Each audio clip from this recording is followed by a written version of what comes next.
kita masuk ke bentuk akar. Pada perpangkatan dan pengakaran berlaku hubungan sebagai berikut. Ya, untuk bentuk akar pangkat 2. Jika A pangkat 2, ingat yang kemarin kita belajar tentang perpangkatan, A pangkat 2 sama dengan B. Maka akan ditulis akar pangkat 2 dari B. Dan biasanya akar pangkat 2 ini tidak dituliskan. Seperti ini penulisannya, maka kita sudah paham bahwa ini adalah akar pangkat 2 dari B. Itu adalah A. Sifat-sifat bentuk akar bahwa akar pangkat 2 dari A pangkat 2 ini akan menjadi A. Akar pangkat 2 dari A kali B.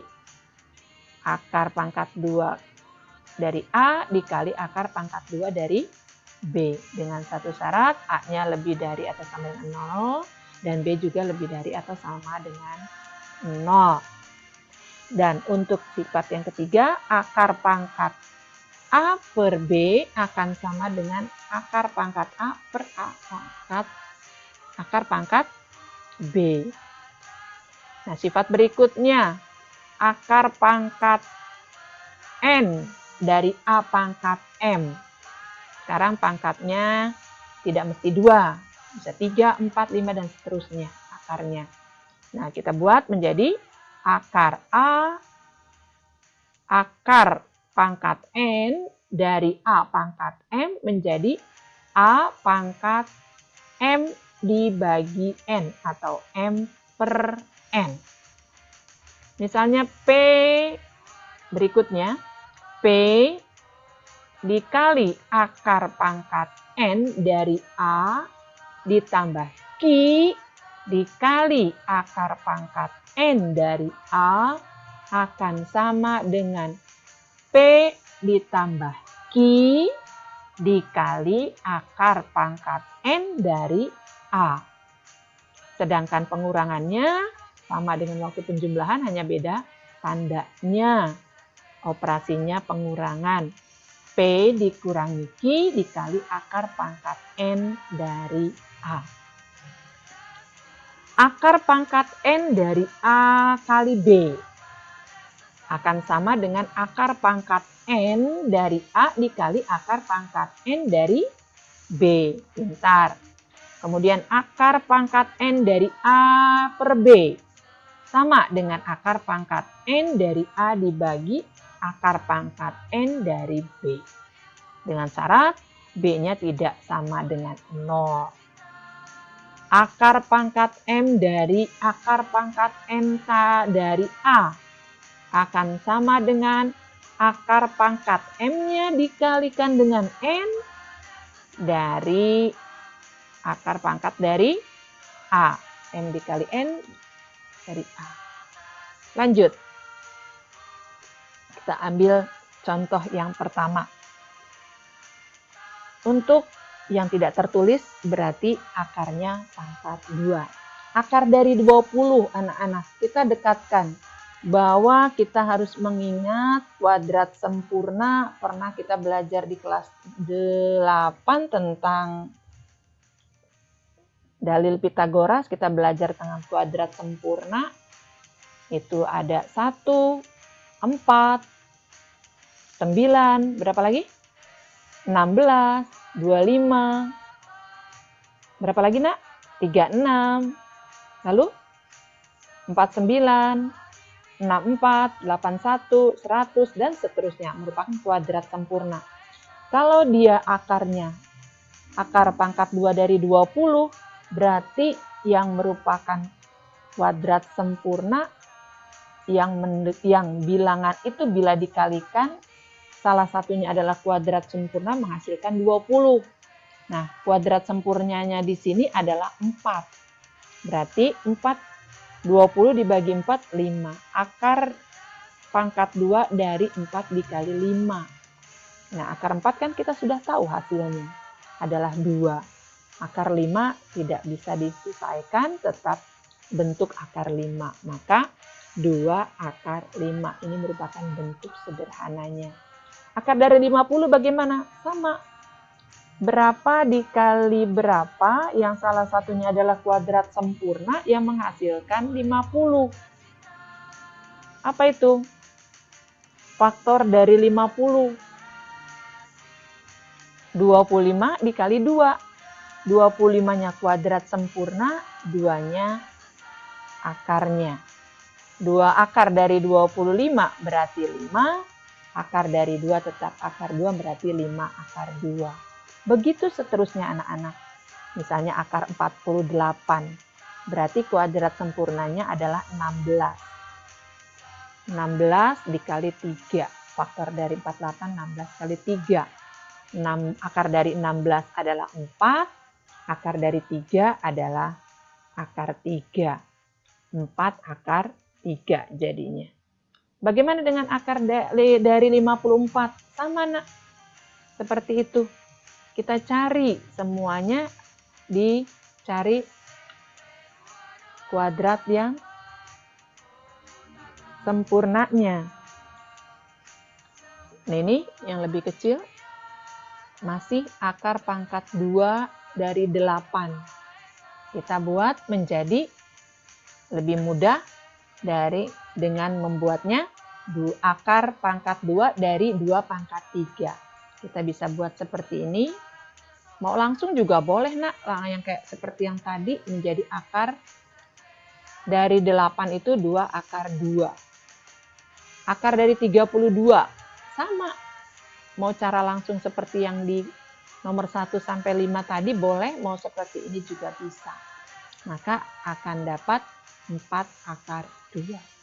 Akar pangkat 3 dari 81. Nah, kita bisa merubahnya. Ingat 81 itu berapa pangkat? Ya. 3 pangkat berapa? Nah, gitu. Akar pangkat 3 dari 81, bahwa 81 merupakan 3 pangkat 4. Kita juga tahu akar dari 81 kan 9. Tapi karena di sini akar pangkatnya 3, maka kita menjadikannya basisnya 3. Jadi akar pangkat 3 kali 3. Akar pangkat 3 dari 3 pangkat 4 menjadi akar pangkat 3 dari 3 pangkat 3 dikali 3. Nah, 3 di sini pangkat 1 menjadi akar. Oke, lanjut. Untuk contoh penjumlahan dan pengurangan bentuk akar. Ingat anak-anak sekalian, prinsipnya bila bentuk akarnya sudah sama, kita tinggal menjumlahkan atau mengurangkan dari bilangan bulat yang ada pada akar tersebut. Kayak nomor 4. Akar 4 akar 5 ditambah 2 akar 5 akan jadi 4-nya ditambahkan 2, akar 5-nya tetap, berarti 4 ditambah 2 adalah 6, akar 5-nya tetap. Begitu juga dengan pengurangan seperti di sini. Bagaimana kalau bilangannya besar? Akar 20 dikurang akar 500. Nah, sederhanakan dulu bentuk ini menjadi 2 akar 5 dikurangi 10 akar 5. Dari mana? Ingat prinsip-prinsip yang sudah kita pelajari sebelumnya. Menyederhanakan bentuk akar. Kemudian yang di sini, di nomor 4 juga sama. Dekatkan bagi yang mempunyai akar yang sama. Kalau akarnya sudah sama, maka bilangan bulatnya tinggal kita jumlahkan. Bila akarnya tidak sama, itu sudah cukup sederhana.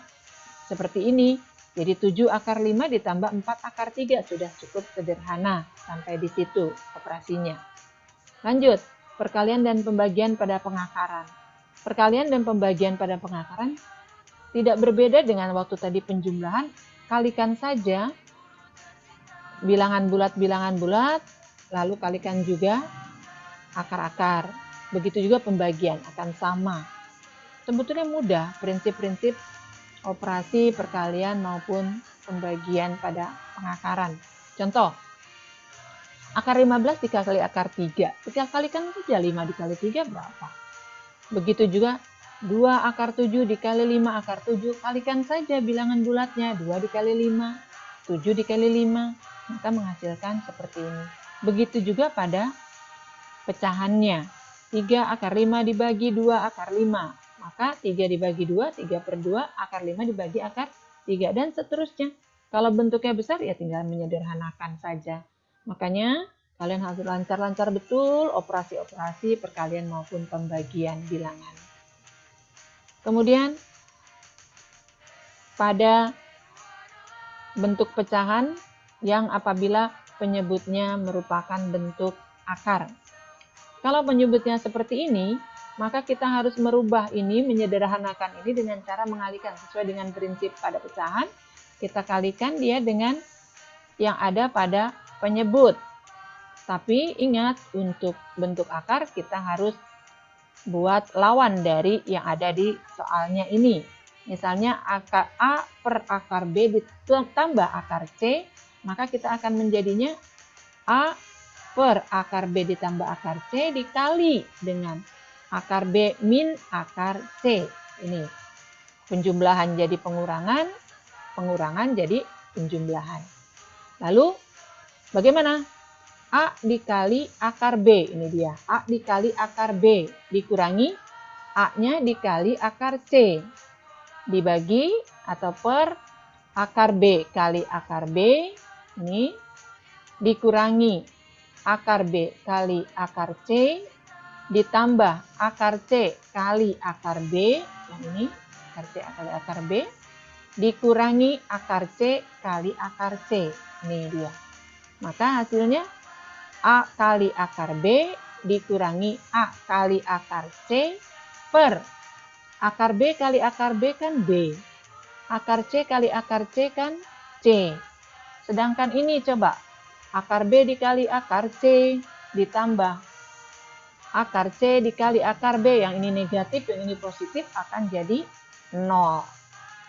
Maka tinggal bentuk seperti ini akan menjadi A per akar B ditambah akar C menjadi A dikali akar B min akar C, sifat distributif perkalian terhadap pengurangan, B dikurangi C hasilnya.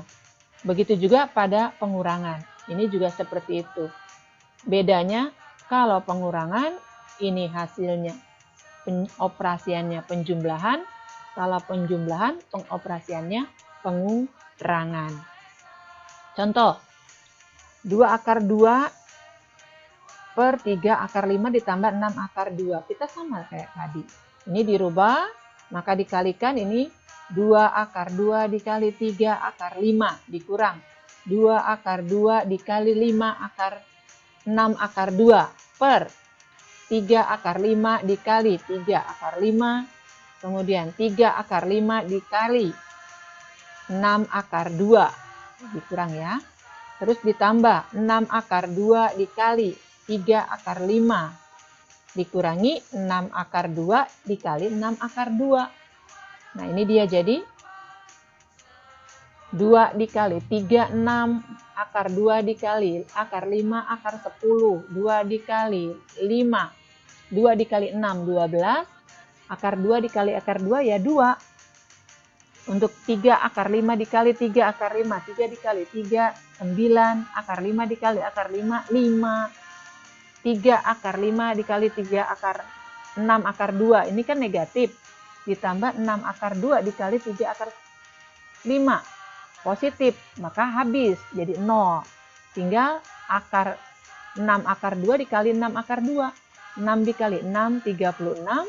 Akar 2 dikali akar 2 adalah 2. Maka akan jadi 9 dikali 5, 45. 36 dikali 2, 72. Maka tinggal disederhanakan. Begitu.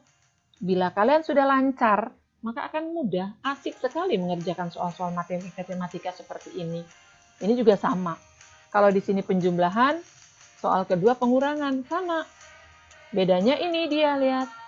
Kalau dia pengurangan, di sini jadi penjumlahan. Dioperasikannya dengan tidak merubah. Seperti pada operasi bentuk pecahan yang pernah pelajari di kelas 7.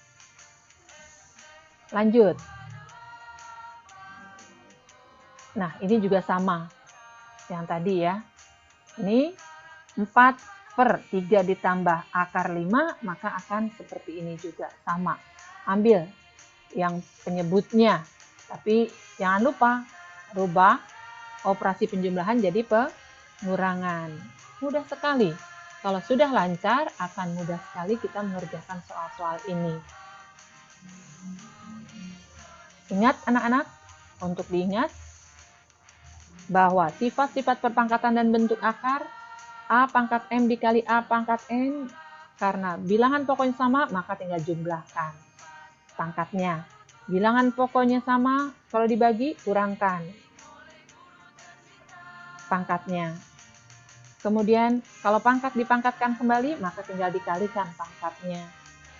Kalau bilangan pokok berbeda, kalikan seperti jalan biasa. A pangkat 0 sama dengan 1. A pangkat negatif N, maka akan selalu 1 per A pangkat N dengan syarat A-nya tidak sama dengan N. Baik, anak-anakku sekalian, cukup sudah materi tentang perpangkatan dan bentuk akar. Terima kasih atas perhatian kalian semua. Nantikan terus video pembelajaran selanjutnya. Sampai jumpa, tetap semangat, salam sportif. Wassalamualaikum warahmatullahi wabarakatuh.